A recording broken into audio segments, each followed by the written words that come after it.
He was the leader and most recognizable face of the Wagner mercenary group and a close confidant of Russian President Vladimir Putin until he launched a rebellion against the Kremlin.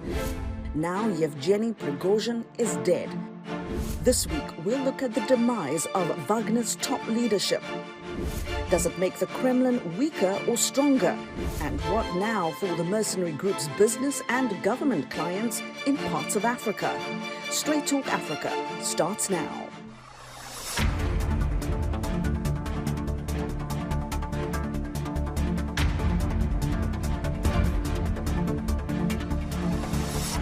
Hello and welcome to Straight Talk Africa, coming to you from VOA's headquarters in Washington. I'm Haydé Adams. Russian official investigators say genetic tests have confirmed that Wagner chief Yevgeny Prigozhin was among 10 people who died in a plane crash north of Moscow last week. He's believed to have traveled to Africa just before his death.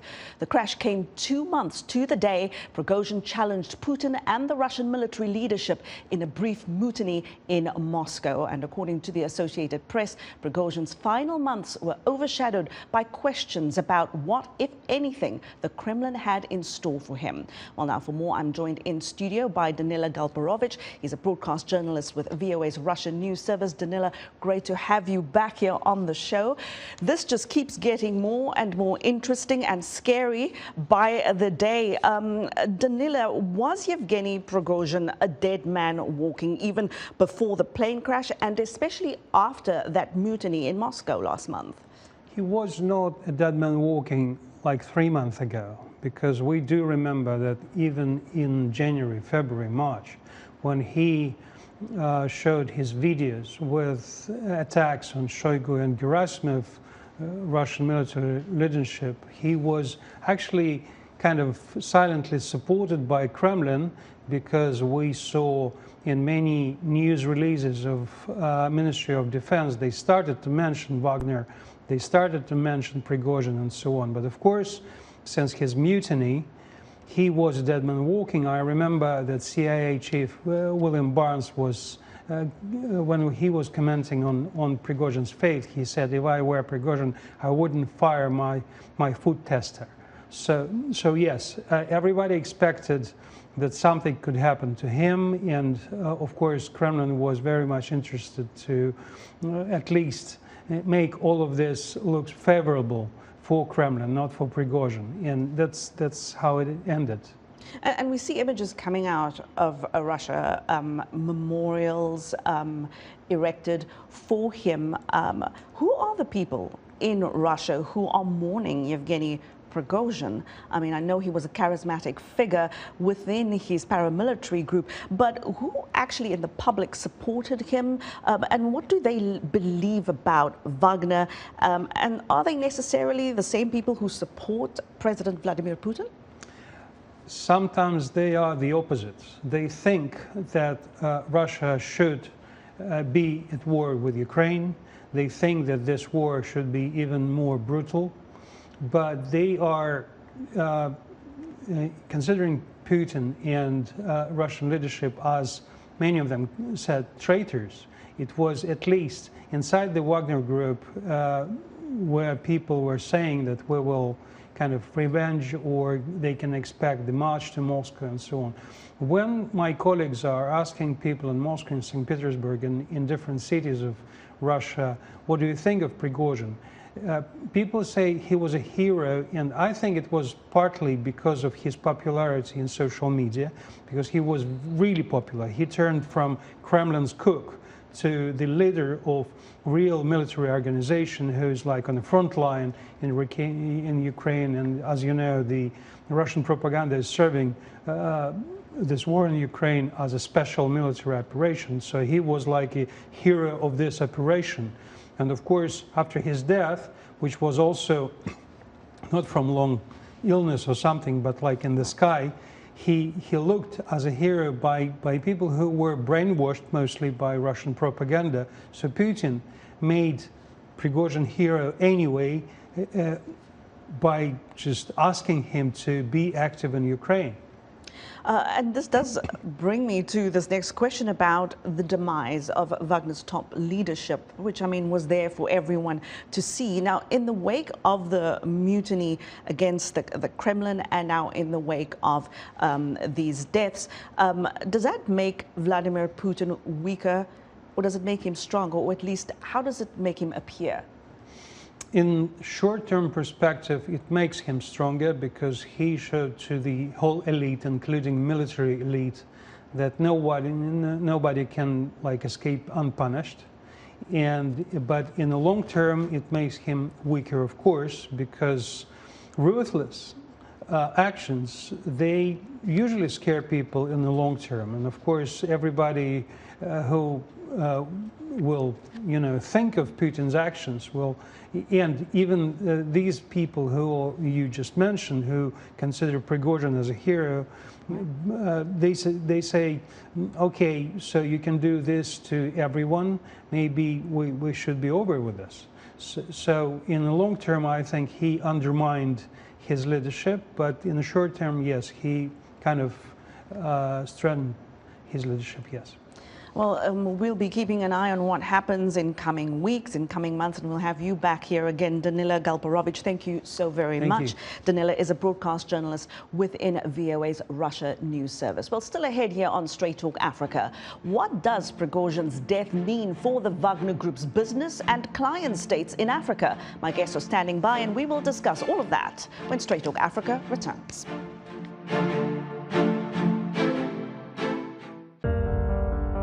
In times of change, when the world seems uncertain and what we hear doesn't reflect what we see, we seek the truth. When we are told only part of the story, we lose trust. In moments of crisis, our dreams, hopes, and wishes for a better tomorrow depends on a free press. At Voice of America, we bring you the stories that people take risks to see. We connect the world and unite it with truth. At Voice of America, we show you the whole picture.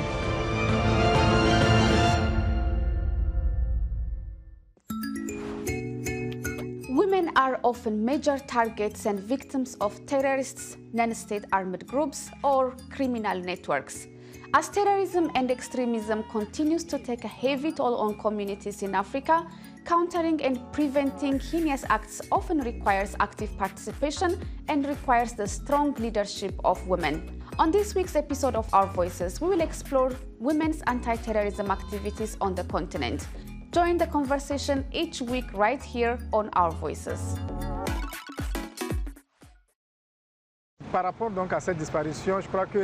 With regard to his disappearance, I believe that the impact on Africa and the Sahel will be felt, if gradually, particularly in the next few days. Because we know Wagner. There are those who say that Wagner is behind what is happening in Niger. So we are certainly going to take a relativist approach to this. We are also going to expect the media and the activists who were the relays in the West African sub-region to slow down a little in their actions, while we get further information on how Wagner will reposition themselves in the movement. The death of Wagner's top man, Prigozhin, is not going to completely reshuffle the cards in Africa, because behind this big company was the Russian president, Vladimir Putin, who has his hand in it. So for me, it's a puzzle. It means that there are elements that aren't there, that have passed away. Perhaps Putin will go on to reorganize the company so as to have exactly the same influence on it, with men he's capable of mastering. Because we mustn't forget that Prigozhin was in the process of taking on a certain scope that was somewhat escaping his master. It's a disappearance that will leave many traces in the political and security life of both Russia and Russia's friends in the Central African Republic. We are not unaware that Mr. Prigozhin's group, which is Wagner, is present in the Central African Republic. And not only in there. There are other countries such as Mali and Burkina Faso, and we are in the process of monitoring these countries as well as Niger, which is also interested in the services of this group. So this disappearance will have sufficient repercussions on the structuring and organization of this group. But look, this is a structured group, and I think they will take measure of the situation and try to fill the void. That is, of course, if they are willing to allow the group's activities to continue. I would like to mention that Prigozhin is a human being like any other. And when we learn that someone has died, we can only be dismayed. We can only grieve. So as far as the impact on the Republic of Central Africa is concerned, I don't see it. Because there's a convention or conventions between the Central African Republic and the Russian Federation. And conventions are more than just people. People pass away, but the texts that are put in place, that are drawn up, always remain. So right now, I don't see the consequences. Well, people on the streets of Bangui in the Central African Republic there giving us their reaction to Yevgeny Prigozhin's death. You're with Straight Talk Africa. Welcome back. Our question this week, what does the death of the Russian mercenary boss and his top lieutenants mean for the Wagner Group's future, especially in Africa? The group has become a vital and lucrative tool for the Kremlin as it seeks to expand its footprint and influence on the continent. Let's take a look at the mercenary group's activities in some African countries. The Wagner Group emerged in 2014, fighting alongside pro-Russian separatists in Ukraine's Crimea and Donbas regions. Since then, it has expanded its operations to more than 24 countries. The group has played a prominent role in Russia's military support of Bashar al-Assad's government in Syria's civil war, as well as intervening on the side of General Khalifa Haftar's forces in Libya, where Wagner troops have been linked to the use of internationally banned landmines. But its activities have expanded to other countries on the African continent, where it has promised security and training services for a number of governments, while also being accused of committing atrocities. In Sudan, the Wagner Group trained and assisted government soldiers as longtime President Omar al-Bashir brutally suppressed pro-democracy protests. It has continued to work with the military since it deposed Bashir in a 2019 coup. The group has also been accused of supplying weapons to one of the warring parties in Sudan in 2023. In the Central African Republic, Wagner has thrown its support behind President Faustin-Archange Touadéra in the country's decade-long civil war, during which its troops have been accused of massacring civilians, rape, looting, and bribery. In Mali, which has battled an extremist insurgency since 2012, the Wagner Group took advantage of a military coup to enter the country in 2020 with troops, equipment, and advisors. Since then, it has been implicated in atrocities in the town of Moura, in which hundreds of people were executed. And in Mozambique, Wagner was contracted to help fight an Islamic insurgency near the Tanzanian border, only to withdraw after suffering heavy losses due to a lack of local expertise. The Russian government often refers to its interventions, both at home and abroad, as part of a battle against terrorism, but the Wagner Group's activities further a range of Russian interests. Revitalizing Cold War-era relationships with developing nations helps Russia expand its geopolitical influence, hampering international efforts to condemn its invasion of Ukraine and enforce sanctions. Wagner also helps Russia materially. In exchange for its military assistance, Wagner has secured stakes in oil and gas fields in Syria and Libya, gold mines in Sudan, and diamond mines in the Central African Republic, with the contracts often given to shell companies linked to Prigozhin. These businesses help Russia replenish strategic reserves while under sanctions. They also allow Wagner to finance activities beyond the battlefield. Prigozhin has been linked to the Internet Research Agency believed to have been behind Russian attempts to influence the 2016 U.S. presidential election. The Wagner Group has also waged information warfare in its host nations. The French military accused it in April of attempting to stage a massacre in Mali and blame France for civilian deaths. Despite global condemnation and impending sanctions on its international activity, Russia and the Wagner Group are seen in Africa as viable alternatives to partners like France and the United States. Part of this is due to lingering resentment and mistrust rooted in the legacy of colonialism. Western aid is also widely perceived to come with conditions requiring unpopular economic adjustments and government reforms that leaders see as meddling in their internal affairs. By contrast, Russia offers a straightforward exchange without inquiring about corruption or human rights.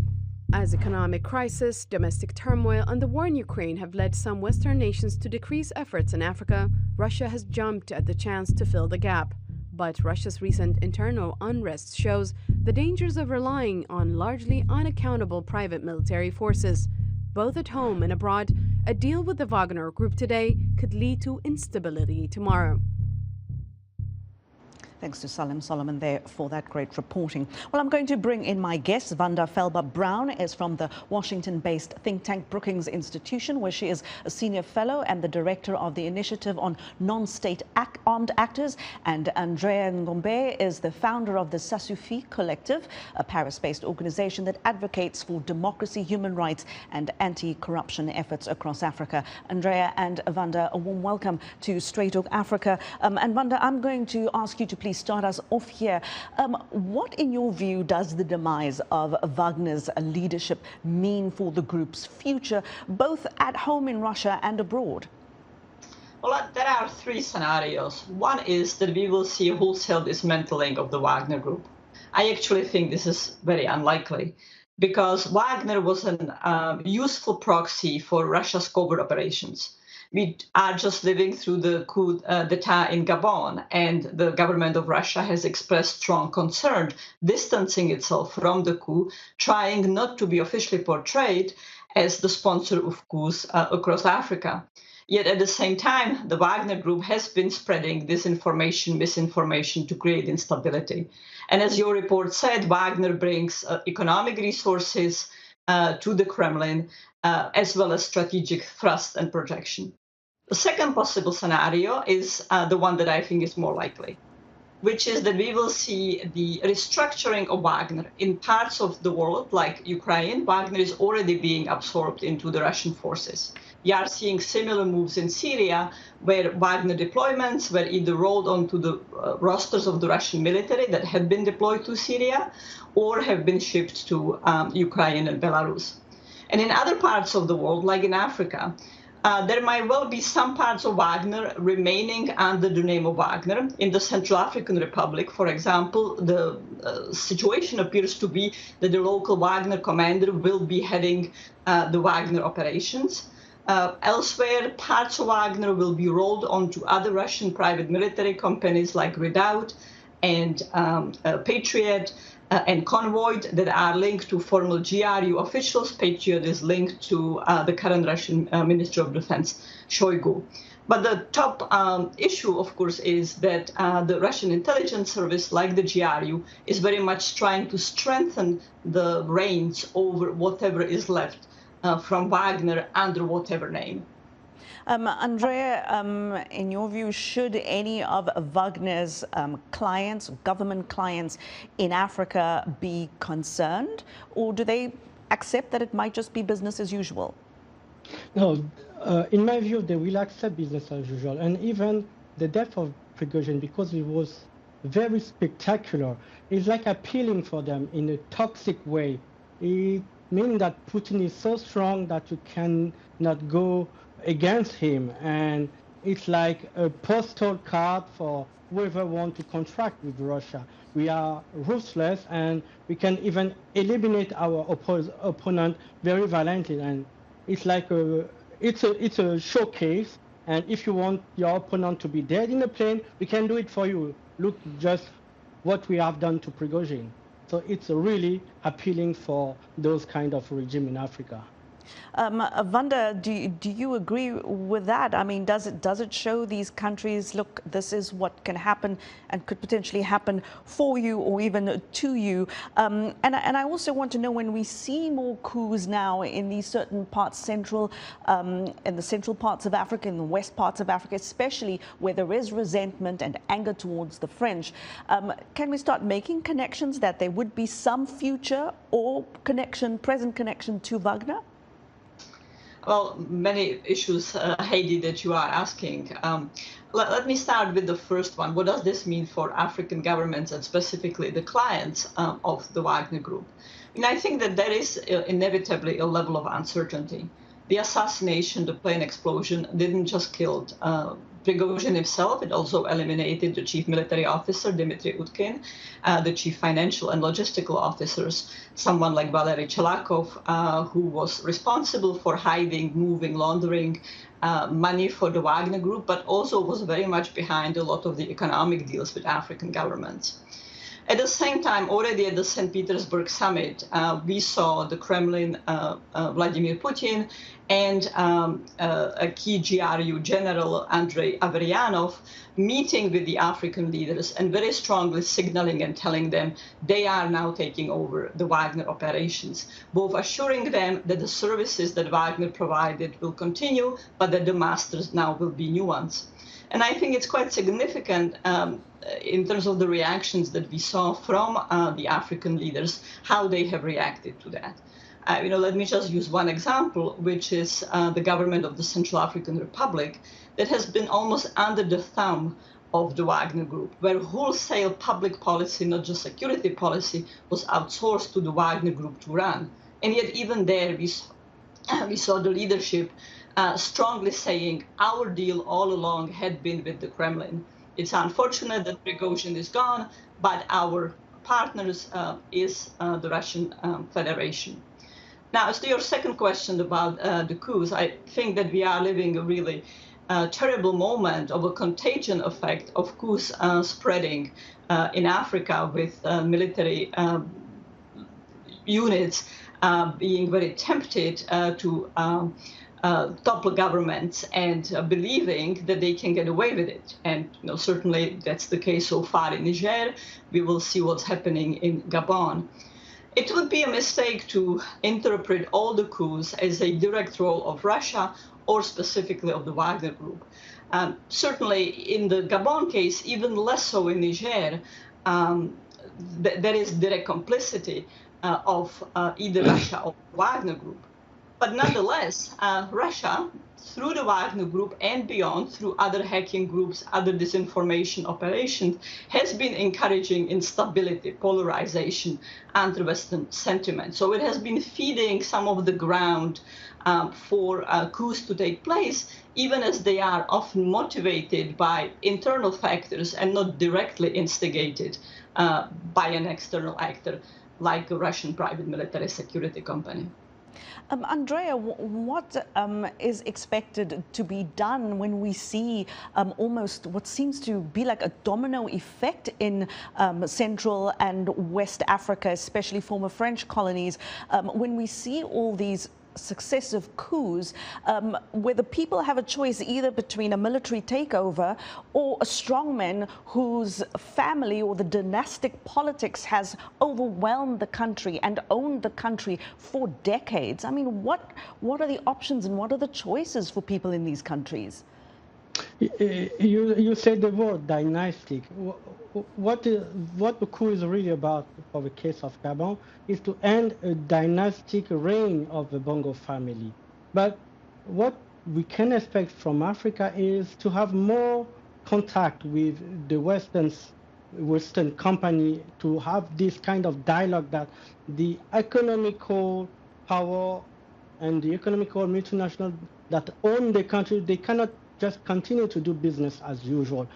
We must be careful in this new multipolar world of what the people are expecting. And the people of Gabon were expecting for democracy, and we just serve them the same guys all over again and again. And if the sanction comes and if we condemn the coup just because it's a coup, we will push them away to Wagner and to Russia and to China, because the fundamental need of those people is how we can restore our democracy and our sovereignty and have kind of social and economical justice in front of the multinational exploiting the resource of a country.